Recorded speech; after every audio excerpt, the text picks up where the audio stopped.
Ang Panginoon ay darating, ang pag-ibig niya ay magniningning.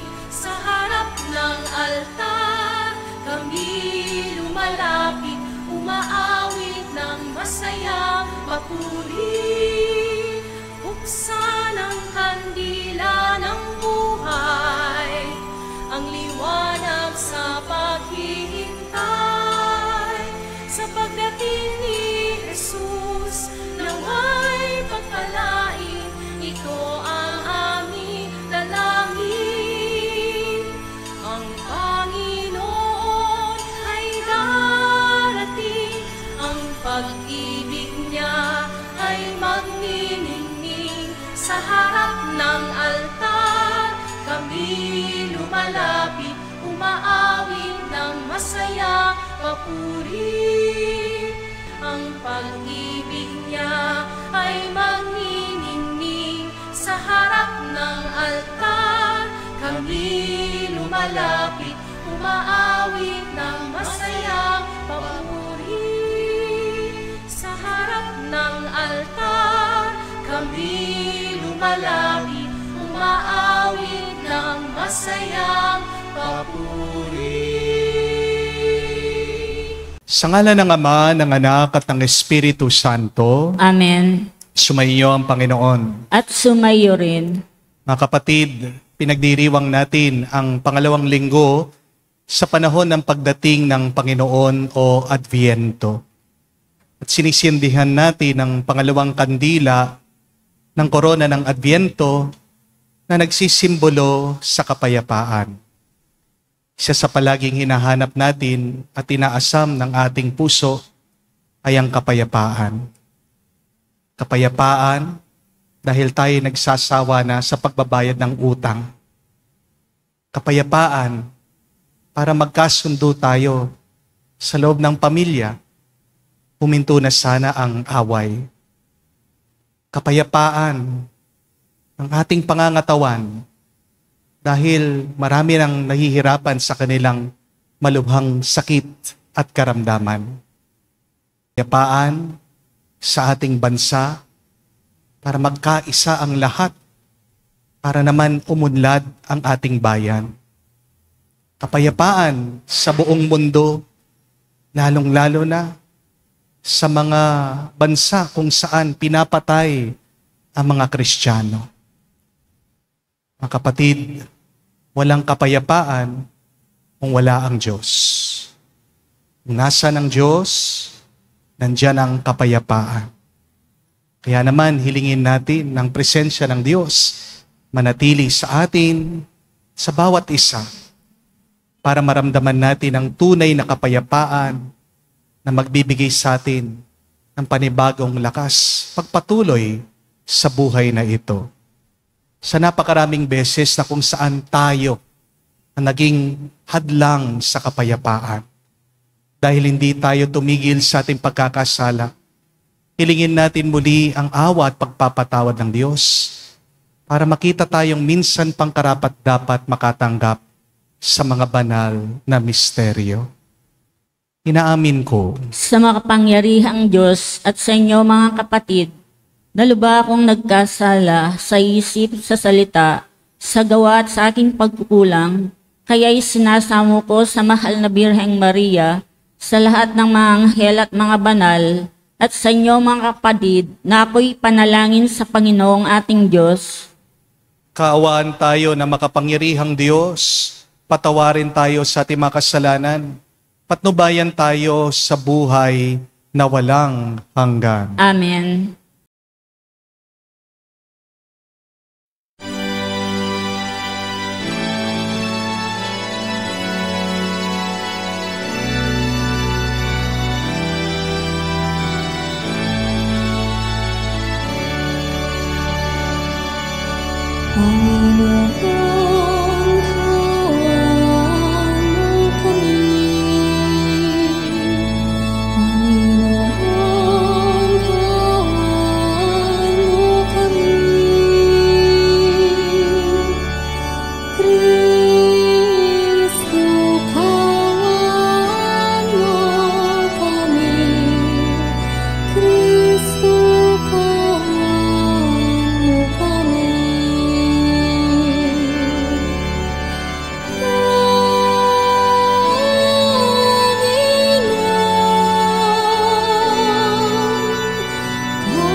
Manalangin tayo. Ama naming makapangyarihan at maawain, sa aming pagsalubong sa iyong anak, huwag mong ipahintulot na maging hadlang ang aming mga pinagkakabalahan. Turuan nawa kami ng kanyang karunungan upang kami ay kanyang makapiling. Kasama mo at ng Espiritu Santo, magpa sa walang hanggan. Amen.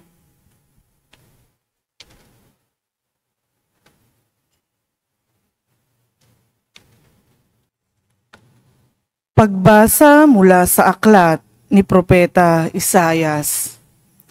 Sa araw na iyon, sa lahi ni Hese ay lilitaw ang isang hari, tulad ng supling mula sa isang tuod. Mananahan sa kanya ang Espiritu ng Panginoon. Bibigyan siya ng katalinuhan at pagkaunawa, ng kaalaman at kapangyarihan, ng karunungan at takot sa Panginoon. Kagalakan niya ang tumalima sa Panginoon. Hindi siya hahatol ayon sa nakikita o batay sa narinig sa iba. Bibigyan niya ng katarungan ang mga dukha, ipagtatanggol ang karapatan ng mga kawawa. Ang salita niya'y parang tungkod na ipapalo sa malulupit. Ang hatol niya'y kamatayan sa masasama. Katarungan at katapatan ang paiiralin niya sa kanyang pamamahala. Maninirahan ang asong gubat sa piling ng kordero. Matutulog ang leopardo sa tabi ng batang kambing. Magsasama ang guya at batang leon, at ang mag-aalaga sa kanila'y batang paslit. Ang baka at ang oso'y magkasamang manginginain. Ang mga anak nila'y magkakatabing matutulog. Kakain ng damo ang leon na animoy toro. Maglalaro ang batang pasususuhin sa tabi ng lungga ng ahas. Hindi maaano ang bata kahit laruin ang ulupong. Walang mananakit o mamiminsala sa nasasaklaw ng banal na bundok, sapagkat kung paanong puno ng tubig ang karagatan. Laganap sa buong lupain ang pagkakilala sa Panginoon. Sa araw na iyon, isisilang ang hari mula sa lahi ni Hese, ang magiging palatandaan para sa mga bansa. Ang mga bayay tutungo sa banal na lungsod upang parangalan siya at magiging niningning ang kanyang luklukan. Ang salita ng Diyos. Salamat sa Diyos. Mabubuhay siyang marangal at sasagana kailanman. Mabubuhay siyang marangal at sasagana kailanman. Turuan mo yaong haring humatol ng katuwiran. Sa taglay mong katarungan, O Diyos, siya'y bahaginan. Upang siya'y maging tapat, mamamahala sa iyong bayan. At pati sa mahihirap, maging tapat siyang tunay. Mabubuhay siyang marangal at sasagana kailanman. Yaong buhay na matuwid sa kanyang kapanahunan, madama ng bansa niya at umunlad habang buhay. Yaong kanyang kaharian ay palawak ng palawak. Mula sa ilog Euphrates, sa daigdig ay kakalat. Mabubuhay siyang marangal at sasagana kailanman. Kanya namang ililigtas ang sinumang tumatawag, lalo yaong nalimot ng mga taong mahihirap. Sa ganitong mga tao'y siyang lubhang nahahabag, sa kanila tumutulong upang sila ay maligtas. Mabubuhay siyang marangal at sasagana kailanman. Nawa yaong kanyang ngalan ay huwag nang malimutan. manatiling laging bantog na katulad nitong araw. Nawa siya ay purihin ng lahat ng mga bansa at sa Diyos silang lahat dumadalangin. Harinawa pagpalain kaming lahat tulad niyang pinagpala. Mabubuhay siyang marangal at sasagana kailanman.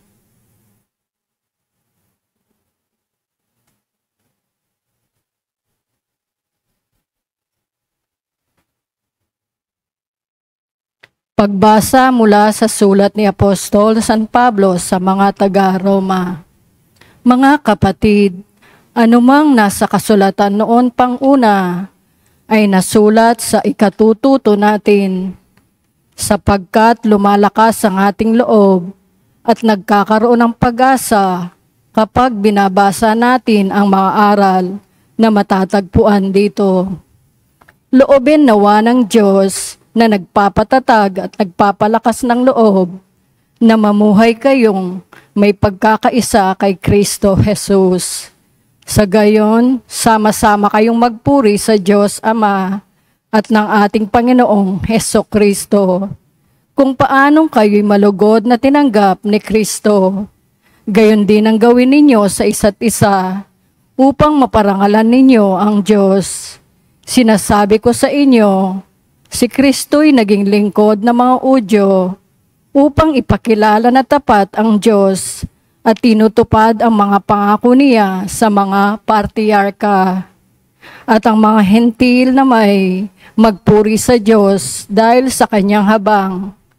Ayon sa sinasabi ng kasulatan, kaya't papupurihan kita sa harapan ng mga hentil at aawitan ko ang iyong pangalan. Ang salita ng Diyos. Salamat sa Diyos.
Daanang po'y nariyan na, tawirit ihanda sa kanya, pagtubos niya'y makikita. Aleluya, aleluya.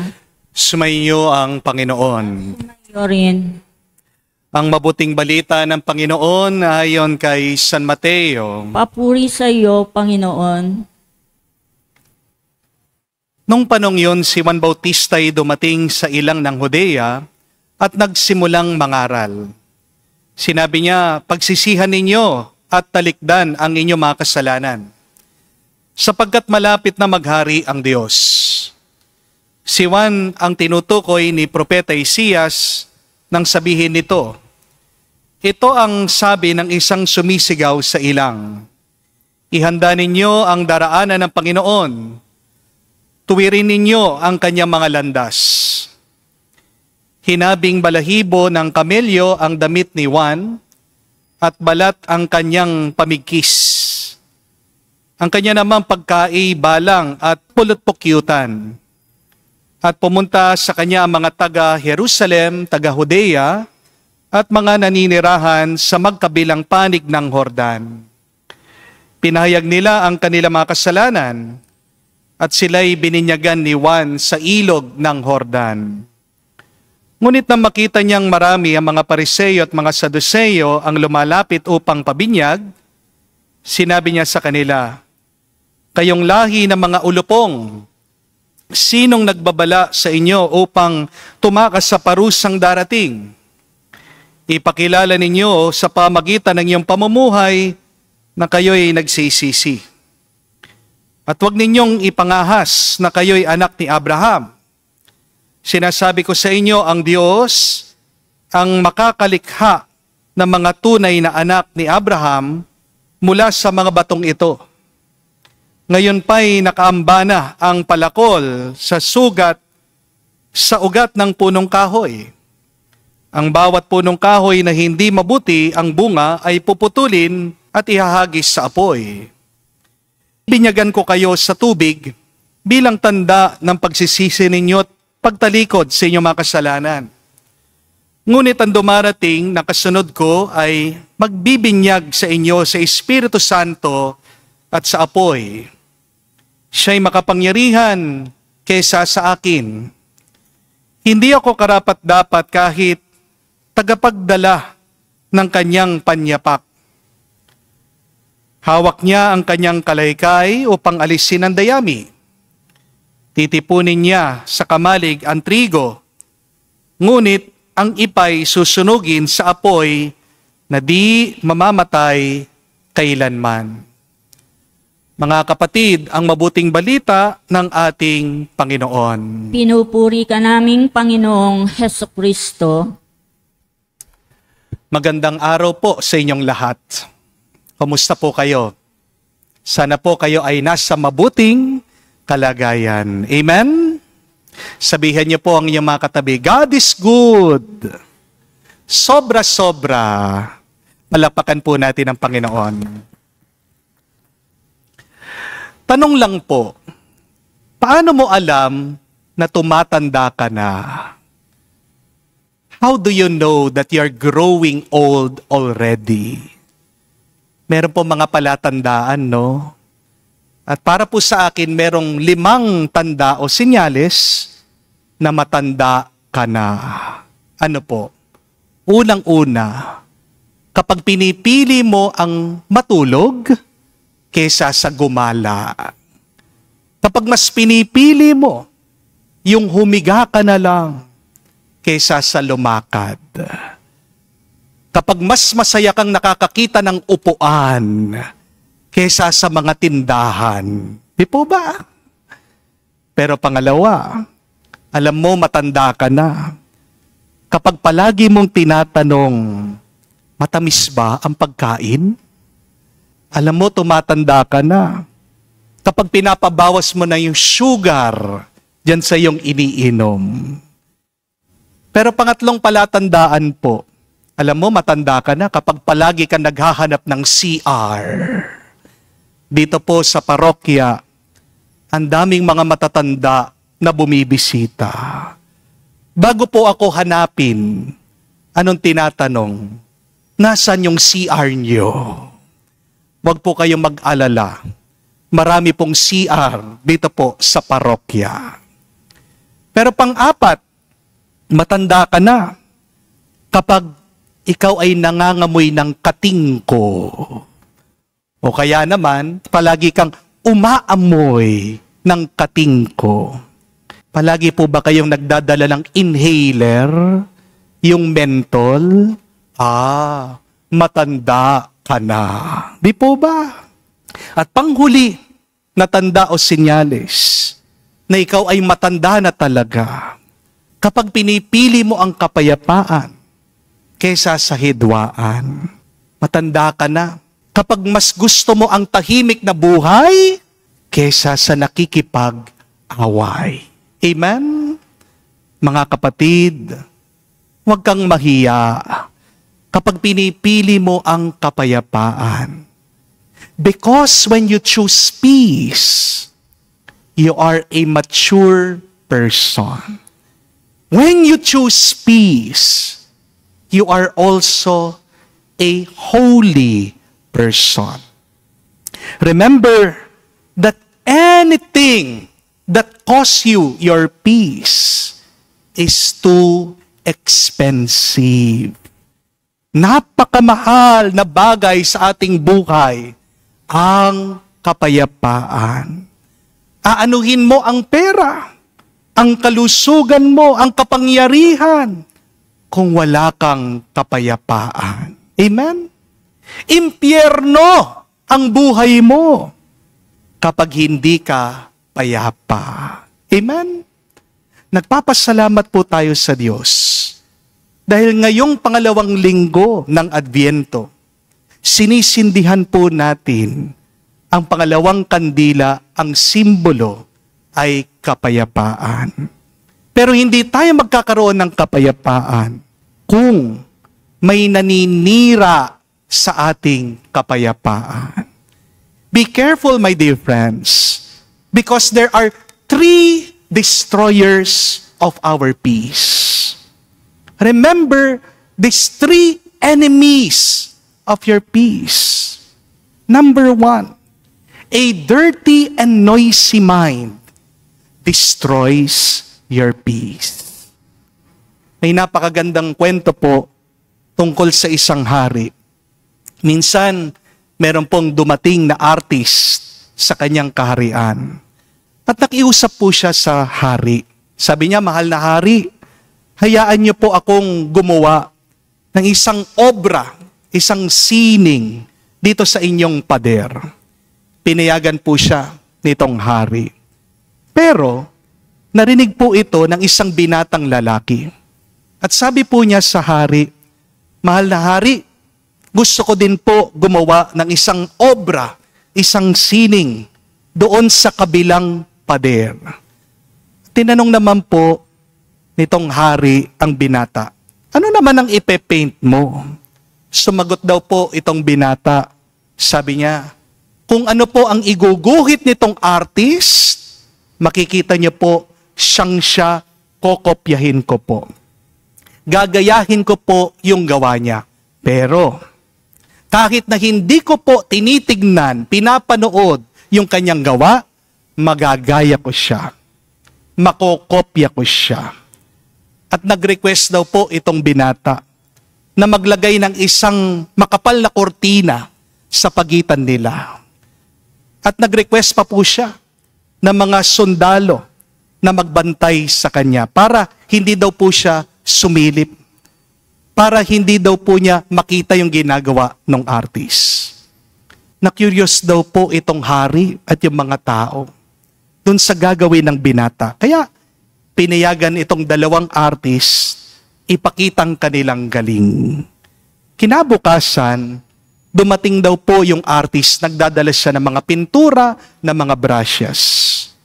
Pero itong binata, dumating po, alam niyo yung dala niya, basahan at timba ng tubig. Pagkatapos po ng isang buwan, sabi po nitong artist, tapos na yung gawa niya. At tinanong po ng hari yung binata kung tapos na rin siya.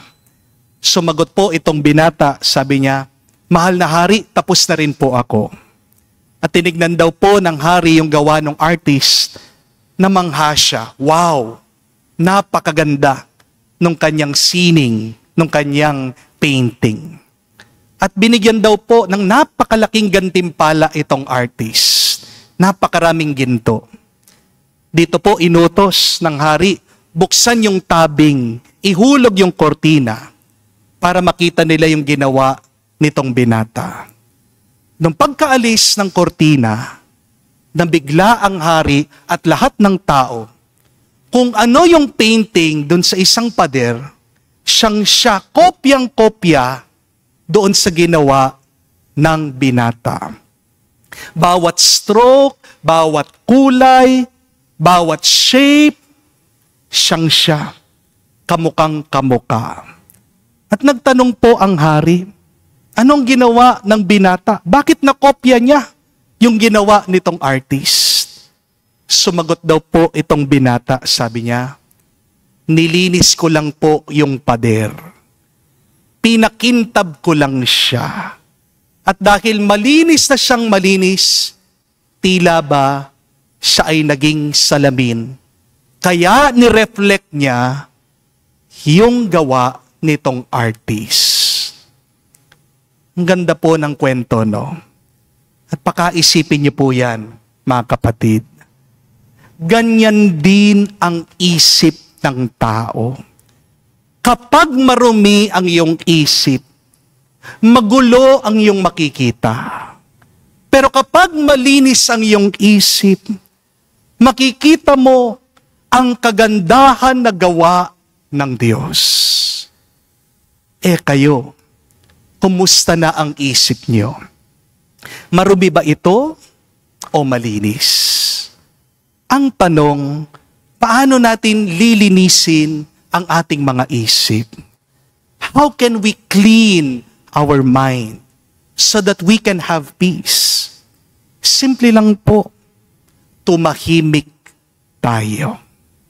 Ignore the negatives in your life and fill your mind with silence. Tingnan niyo po, kapag ang isang bata maingay, nagpapapansin yan. At habang pinapansin mo, lalo yang mag-iingay. Di po ba? Kahit naman mag-ingay yung bata, kung hahayaan mo lang, mapapagod din sa pag-iyak yan. Titigil din yan. Ganyan din pagdating sa ating mga isip. Oo, may problema ka sa iyong buhay. Pero merong mga problema sa ating buhay na aalis din, mawawala din, magkakaroon ng kasagutan kung hahayaan mo lang. Hindi niyo po ba naranasan minsan? Yung ginagawa mo ng lahat para malutas yung iyong problema, lalong lumalala. There are some problems in our life that they will solve themselves if you let them be. Amen? Stay put. Be still. Silence your mind. And your mind will be clean and beautiful. Remember that God is in the silence. Silence is the language of God. God speaks to us in the silence. And God will reveal Himself if we will just be silent. Kaya nga po ang panahon ng Adviento, dapat panahon ng katahimikan. Pero tila ba, dahil malapit ang Pasko, napakaingay ng lahat. Paano natin matatagpuan, mararanasan ng Diyos kung maingay ang lahat? Mararanasan mo lang ang tunay na Diyos kung hihinto ka at kung mananahimik ka. Dagdagan mo ang katahimikan sa buhay mo sa pamagitan ng panalangin at magkakaroon ka ng kapayapaan. Remember that silence has a way of training, sharpening your mind. Subukan niyo pong magbigay ng kutsilyo sa isang sanggol, sa isang maliit na bata. Ano ang gagawin niya? Di ba makakasugat siya? Pero ibigay mo yung kutsilyong yun sa isang chef, sa isang marunong magluto. Makakagawa siya ng mga masasarap na pagkain. Tingnan niyo po, ganyan din sa ating isip. Ang magulong isip, ibig sabihin, hindi lang naturuan. Kaya ito magulo. Dahil wala itong disiplina. Kapag tumahimik ang isip mo, diyan lang mapapabuti ito. Amen? Tingnan niyo po, sa unang pagbasa, narinig natin, may pinakitang larawan ang Diyos, isang vision kay Propeta Isias. Yung asong lobo daw, makikisama sa tupa, hindi niya kakainin. yung leon kumakain ng dayami. Yung sanggol nakikipaglaro sa ahas. At yung mga nag-aaway ay makikipagkasundo na, magkakaroon na ng mga kaibigan. Hindi po makikita ni Propeta Isias ang napakagandang vision na ito kung magulo ang kanyang kaisipan. Hindi po ba? Bakit malinaw ang isip ni Isias? Ito ay dahil palagi siyang nagdarasal sa katahimikan. So do you want peace in your life? Start by being silent, by praying, cleaning your mind. Tandaan niyo po, ang ating kinabukasan ay nag-uumpisa sa kung ano ang iyong iniisip. Because your thoughts become your words. Your words become your action. Your action become your behavior. Your behavior become your habit. Your habit become your character. And your character becomes your destiny. Ang kapayapaan ay nag-uumpisa sa isang maayos at tahimik na isip. But secondly, remember this, my dear friends. Broken relationships destroy your peace. Isa pong hadlang ng ating kapayapaan ay yung ating mga sira at may lamat na relasyon sa ibang tao. Alam niyo po ba, kamakailan lang, nasa news po ito, sa Australia, pinagbawal na po nila, ginawa na nilang batas na ang mga bata under 16 years old, hindi na po pwedeng magkaroon ng social media account. Kapag nagka-Facebook daw po, TikTok account, yung bata, makukulong yung kanyang mga magulang. Bakit po ginawa ito ng mga Australian? Kasi nalaman nila, nadiskubre nila na ang social media, sinisira po niya yung mental health ng tao. Napakalaking damage po ng social media sa behavior ng tao. Hindi niyo po ba napansin? Simula nung nagkaroon tayo ng Facebook, dumami yung mga inggitin. Amen? Magsimula nung tayo nagkaroon ng Facebook, dumami yung mga magagalitin. Tingnan nyo lang sa comment section, war freak, lahat ng mga tao. Magsimula nung tayo nagkaroon ng social media, dumami na rin yung mga naniniwala sa fake news. At dahil sa fake news, ang dami sa atin nag-aaway-away. Tayo'y nagkakawatak. Wala tayong pagkakaisa. Peace cannot grow when you live in this harmony with other people. Amen? Kaya nga po, sabi ni San Pablo, napakaganda, sa pangalawang pagbasa, welcome one another as Christ welcomes you. May napakaganda pong sinabi ang isang Orthodox patriarch or bishop.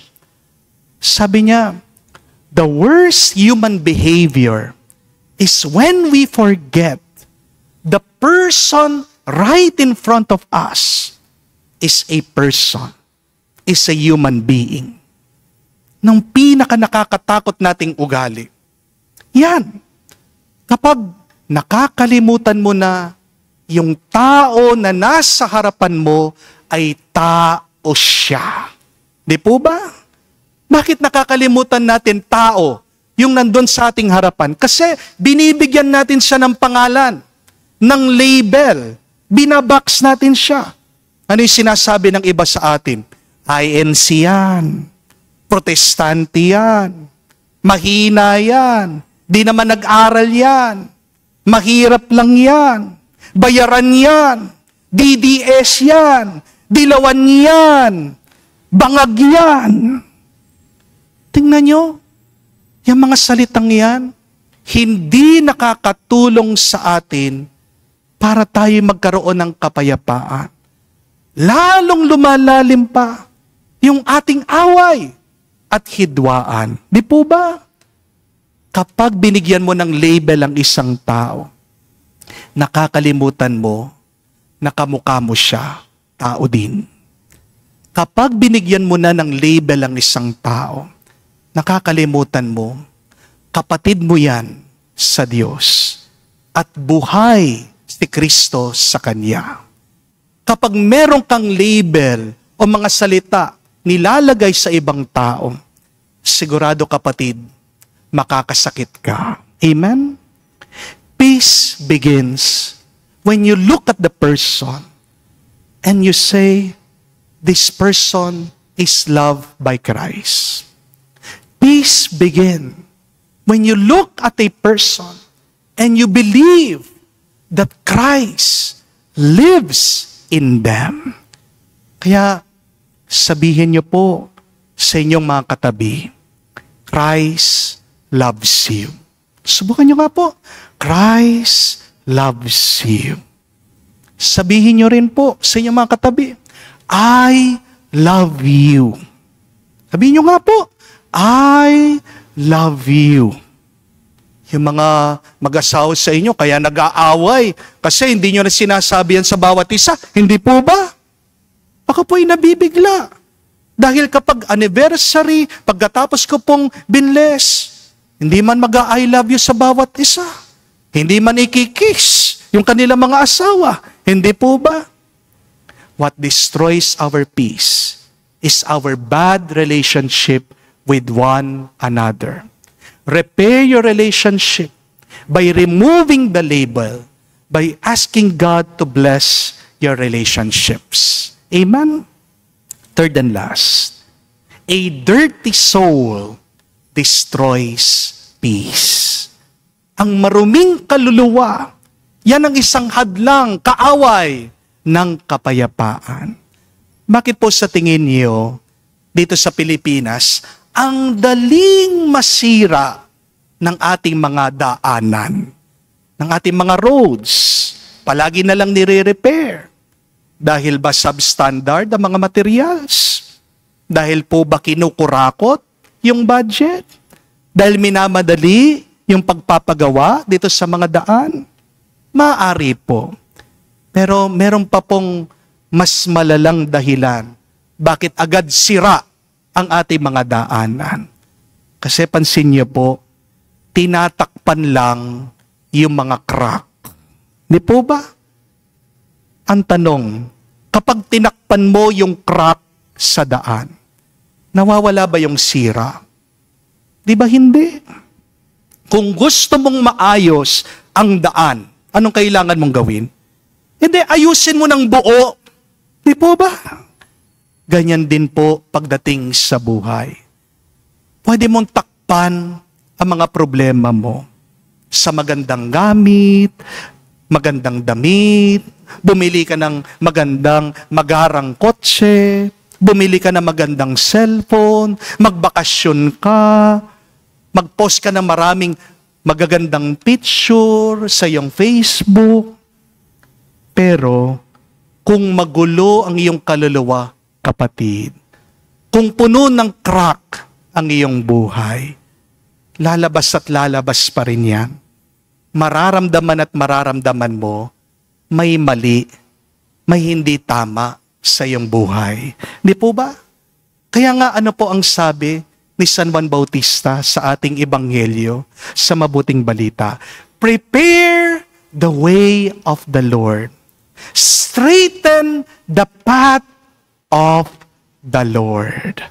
Kailangan, para dumating ang Diyos, baguhin mo, ayusin mo ang daan ng iyong buhay. Kaya nga po, ano yung dasal ni Haring David? Tingnan niyo po sa mga salmo. Sabi niya, King David was praying to the Lord, create in me, O Lord, a new and clean heart. Hindi na pwede yung lumang puso eh. Ang kailangan para malinis ang puso, baguhin mo na. Bagong puso ang kailangan para tayo magkaroon ng bagong buhay. Amen? At walang ibang makakapagbago sa iyong puso kung hindi ang Diyos. Only God can transform us from within. Kapag walang sagabal o hadlang ang pagdating ng Diyos, madali siyang makakarating sa iyong puso. At madali na mababago niyang iyong loob para mapuno at umapaw ng kapayapaan sa iyong buhay. Mga kapatid, bago ka maghanap ng kapayapaan, tingnan mo muna, ano yung mga sumisira sa iyong kapayapaan? Kung hindi mo aalisin ang mga kaaway ng kapayapaan, kahit na anong gawin mo, magiging magulo ang iyong buhay. Amen? Kaya una, tingnan mo, baka magulo ang iyong kaisipan. Pero pangalawa, baka naman may gulo ang iyong ugnayan, ang iyong relasyon sa iyong pamilya, sa iyong mga katrabaho, sa ibang tao. At pangatlo, baka naman may gulo ang iyong kaluluwa. Baka hanggang ngayon ikaw ay nabubuhay sa pagkakasala. Pagdasal po natin sa banal na misang ito, natulungan tayo ng Diyos na maayos ang ating buhay.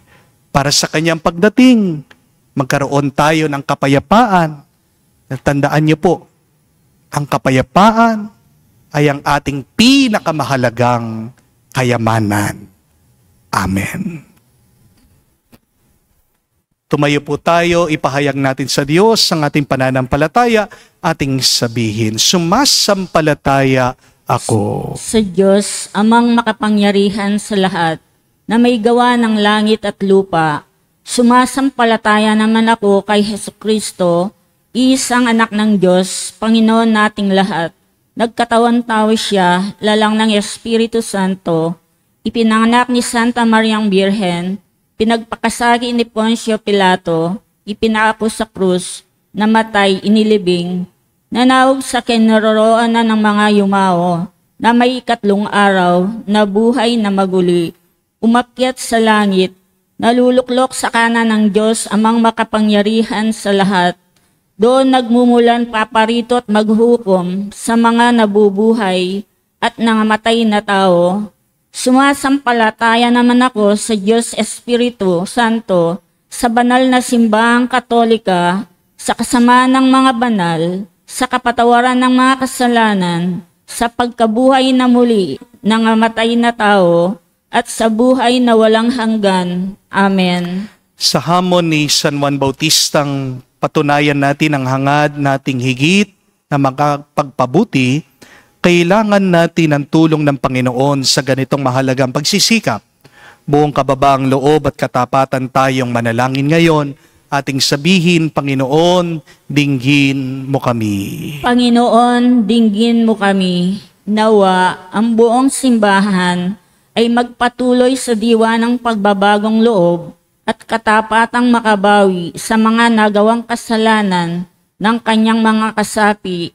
Manalangin tayo. Panginoon, dinggin mo kami. Nawa, lahat ng pinuno ng simbahan ay magtamo ng kagitingan at kababang loob ni Juan Bautista sa pangangaral sa kanilang mga kawan at gabayan tayo ng kanilang ulirang pamumuhay. Manalangin tayo. Panginoon, dinggin mo kami. Nawa lahat ng may kapansanang pisikal ay palakasin ng kanilang pananalig sa pag-ibig ng Diyos at maging inspirasyon sila sa iba kung paano magpasalamat sa Diyos sa lahat ng biyayang natatanggap mula sa Kanya.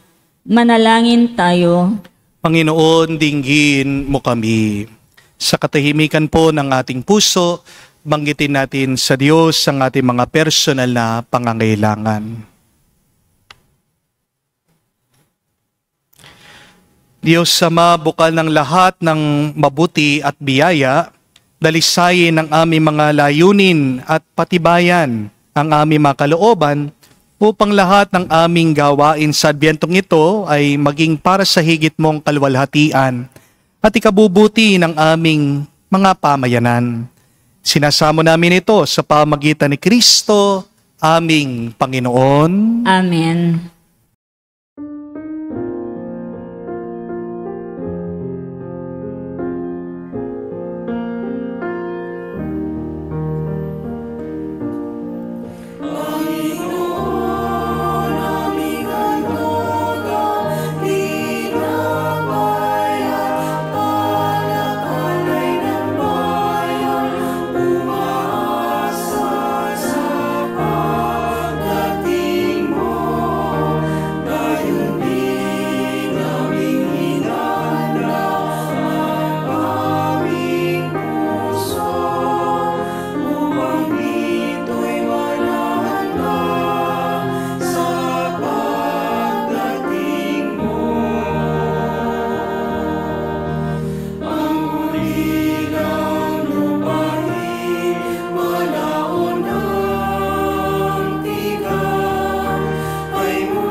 Manalangin kayo mga kapatid, parang ating mga paghahain ay kalugdan ng Diyos, amang makapangyarihan. Tanggapin nawa ng Panginoon itong paghahain sa inyong mga kamay, sa kapurihan niya at karangalan, sa ating kapakinabangan, at sa buong sambayanan niyang banal.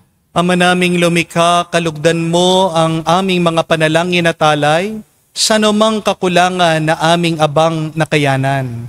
Naway ang pag-ibig mo ang magbibigay kapunuan sa pamagitan ni Jesucristo kasama ng Espiritu Santo, magpa sa walang hanggan. Amen. Sumainyo ang Panginoon. At sumayo rin. Itaas sa Diyos sa inyong mga puso at diwa. Itinaas na namin sa Panginoon. Pasalamatan natin ang Panginoong ating Diyos. Marapat na siya ay pasalamatan. Ama naming makapangyarihan, tunay nga marapat na ikaw ang aming pasalamatan.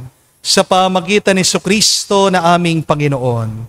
Siya'y sinugo mo upang matupad ang iyong magandang balak para sa lahat. Hindi niya kinahihiyang mamuhay ng mahirap upang mapakisamahan niya kaming matapat. Siya hindi na naging iba sa amin upang maitampok niya kami sa iyong piling. Sa kanyang lantarang muling pagdating, ang pakikisama niya ay puspusang magniningning. At ang pangako niya ay kapanapanabik ay inaasahan naming lubos na makakamit. Kaya kaisa na mga anghel nagsisiawit ng papuri sa iyo, nang walang humpay sa kalangitan. Kami nagbubunyi sa iyong kadakilaan.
Ama naming banal, ikaw ang bukal ng tanang kabanalan.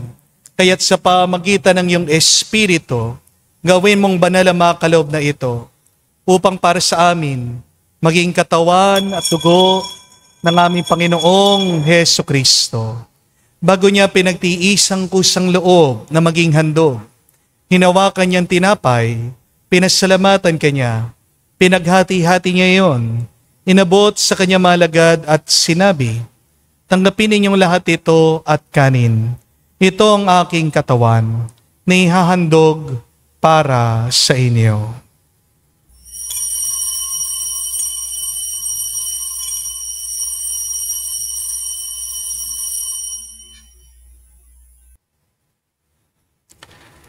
Gayon din naman nung matapos ang hapunan, hinawakan niyang kalis.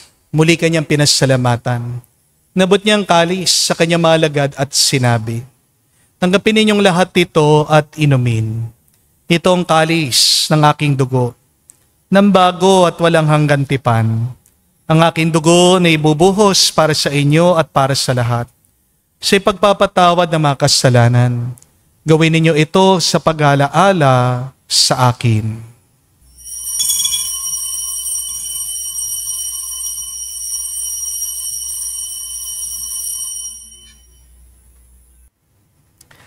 Ang misteryo ng pananampalataya.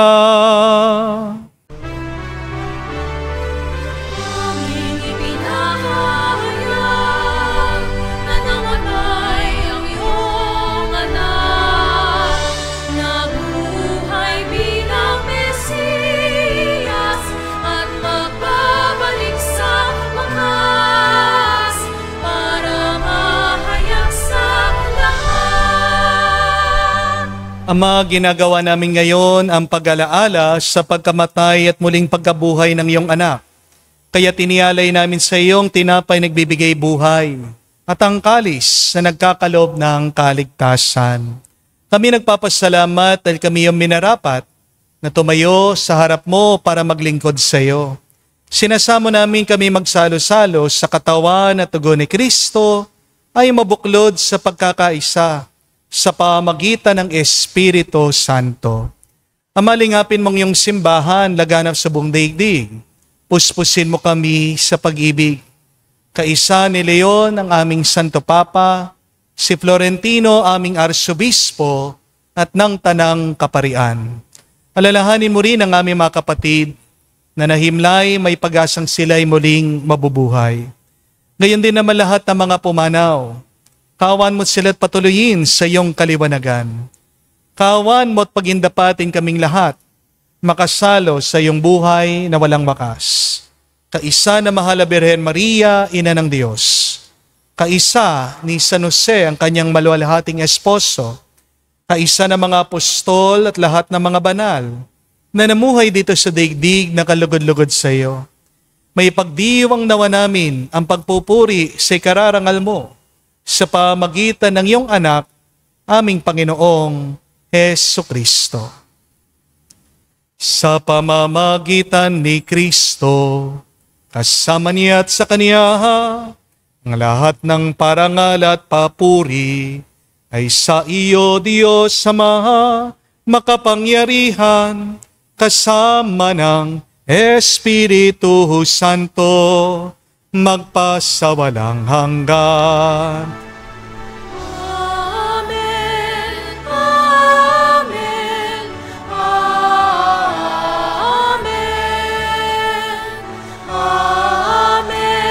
Amen, Amen, Amen. Sa nakagaling na utos sa turo ni Jesus at Panginoon nating Diyos, ipahayag natin ang lakas loob.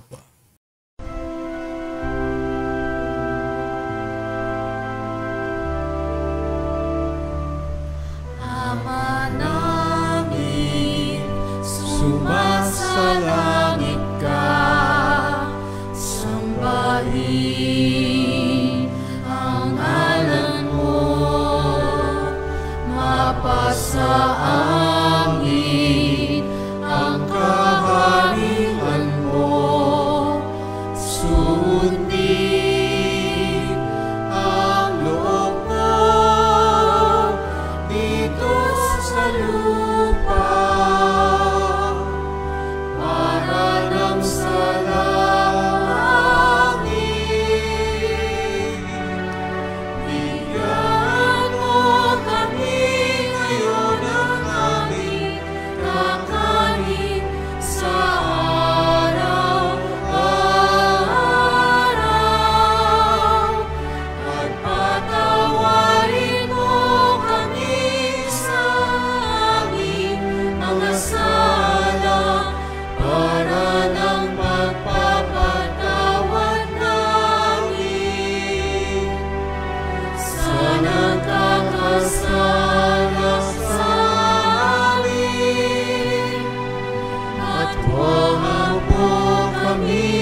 Hinihiling namin kami, Diyos, sa lahat na masama, pagkalooban ng kapayapaan araw-araw, ligtas sa kasalanan, ilayo sa lahat ng kapahamakan, samantalang aming pinanabikan ang dakilang araw ng pagpapahayag ng tagapagligtas naming si Hesu Kristo. Sapagkat iyong kaharian at ang kapangyarihan at ang kapurihan magpakailanman. Amen.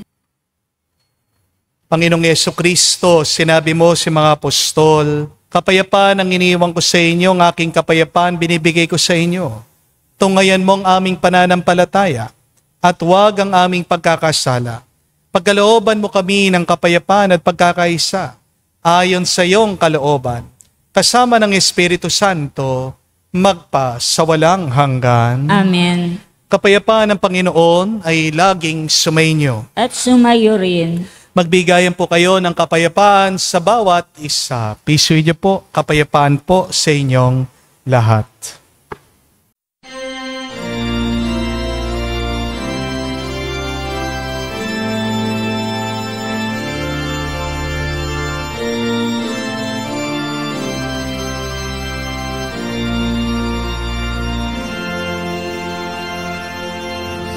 Kordero ng Diyos na nagalis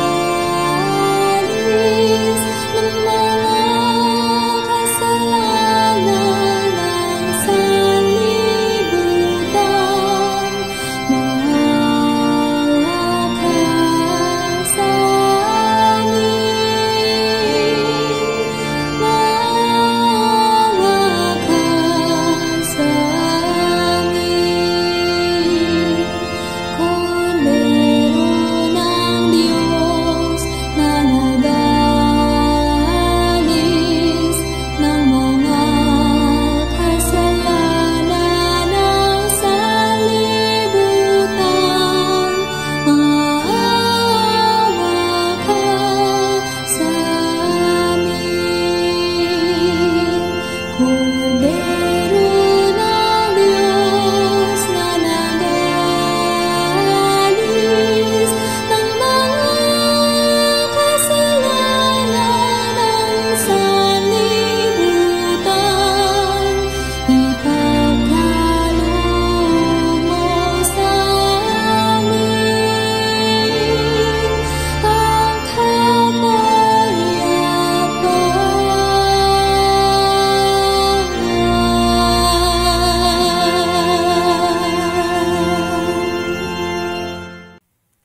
Mga kapatid, naririto ang ating Panginoong Jesucristo, ang Kordero ng Diyos. Siya nag-aalis sa mga kasalanan ng sanlibutan. Mapalad tayong lumalapit sa piging ng Kordero. Panginoon, hindi ako karapat-dapat na magpatuloy sa iyo, ngunit sa isang salita mo lamang ay gagaling na ako.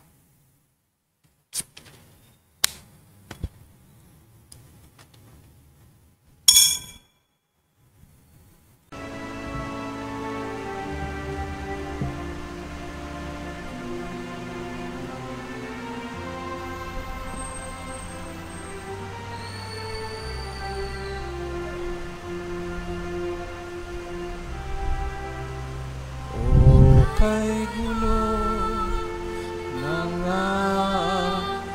ng mundo, hirap, sakuna at lungkot,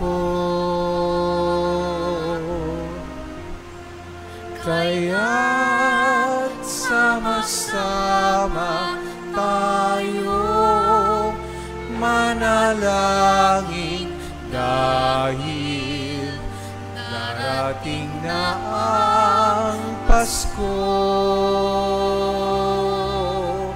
Panginoon, halina at pumarito ka.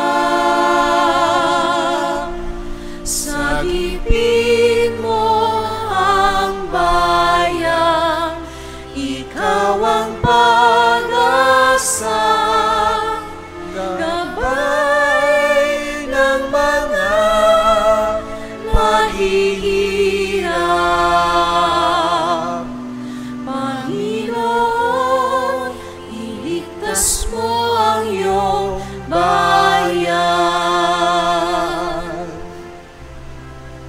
Di ba't kay saya dapat ng Pasko? Kung bawat pamilya ay buo, kaya't idalangin natin ang bawat tahanan bago sumapit ang Pasko. Panginoon, halina, pumarito ka. Sagipin mo ang bayan, ikaw ang pag-asa. Gabay ng mga mahihirap. Panginoon, iligtas mo ang iyong bayan. Lumuhod po tayo para sa panalangin para sa mga may sakit. Panginoong Yesus, lumalapit po kami sa iyo ngayon upang idulog ang kagalingan ng mga may sakit. Haplusin niyo po sila at pagkalooban ng panibagong lakas upang sila ay muling makapaglingkod sa iyo. Patawarin niyo po sana sila sa kanilang mga kasalanan at pagkalooban ng kagalingang pangkaluluwa. Amen. Sa katahimikan po ng ating puso, sabihin natin sa Diyos, banggitin ang mga pangalan ng ating mga kapatid na humihiling ng mabilis na kagalingan.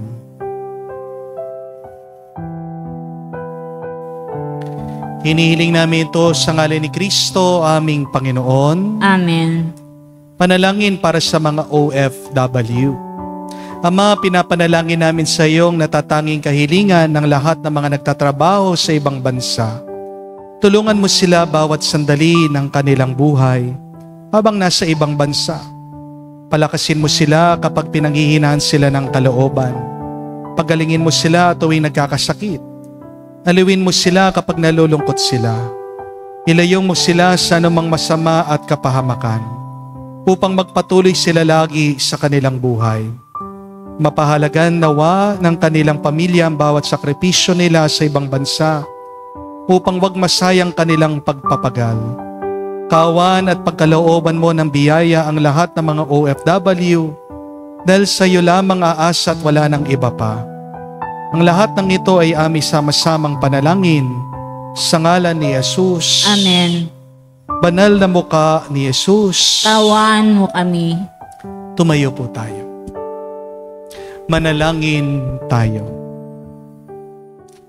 Ama naming mapagmahal, kaming pinapakinabangan mo sa iyong banal na pagsalo-salo ay turuan mong kumilala sa layunin ng iyong mga nilikhang bagay na dapat naming gamitin upang kami ay sumapit sa iyong piling. Sa pamagitan ni Jesucristo kasama ng Espiritu Santo, magpa sa walang hanggan. Amen.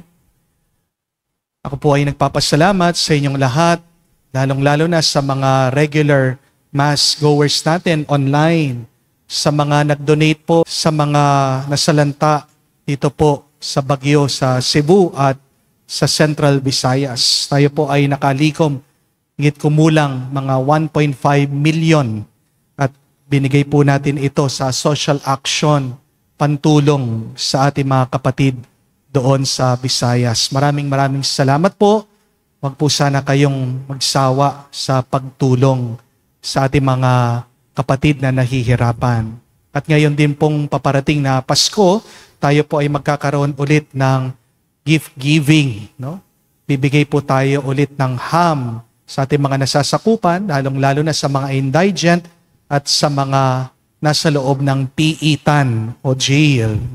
Malapit po ang aking puso sa mga nakakulong dahil nung ako po ay bagu-baguhang pari, ako po ay nagmimisa dyan sa provincial jail.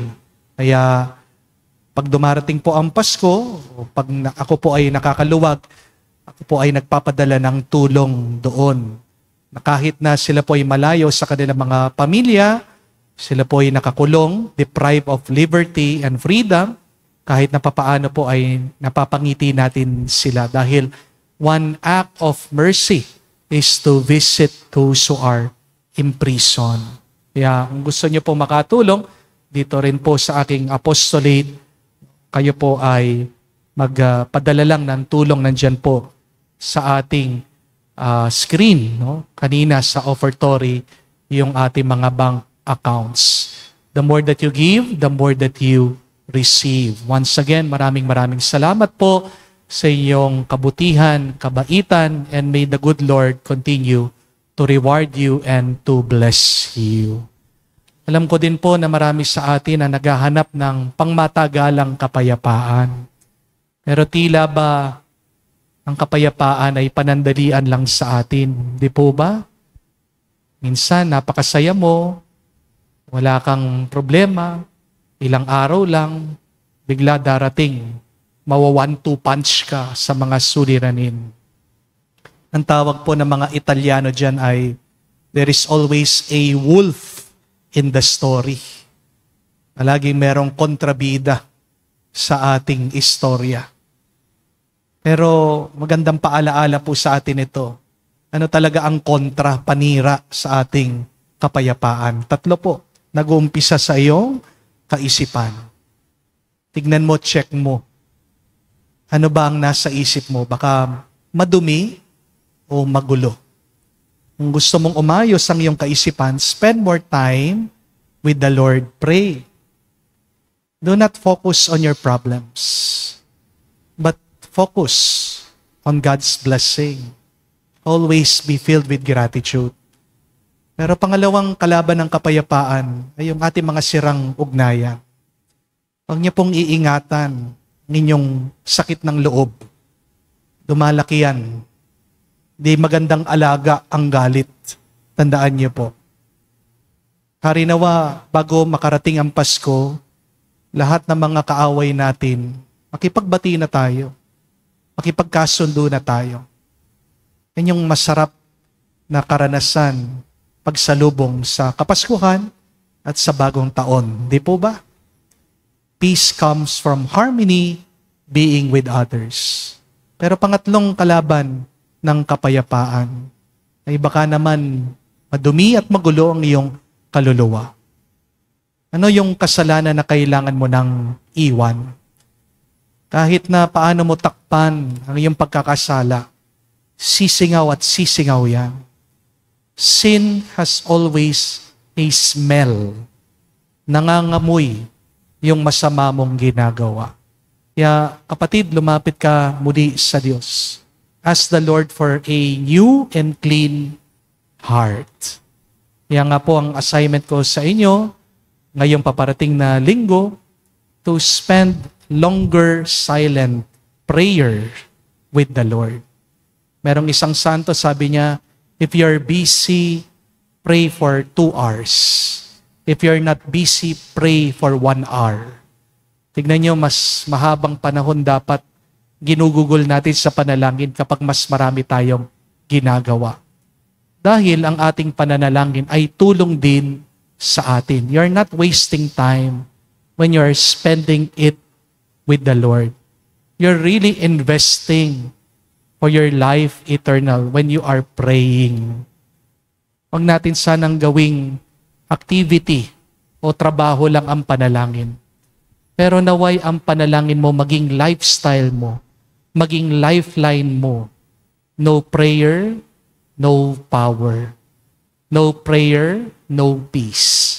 So more prayer, more power, more prayer, more peace. Amen? Sumainyo ang Panginoon. At sumaiyo rin. At kayo basbasan ng Diyos, makapangyarihan sa lahat. Sa ngalan ng Ama, ng Anak, ng Espiritu Santo. Amen. Ang ating misa ay natapos na. Humayo kayo sa kapayapaan ni Kristo. Salamat sa Diyos.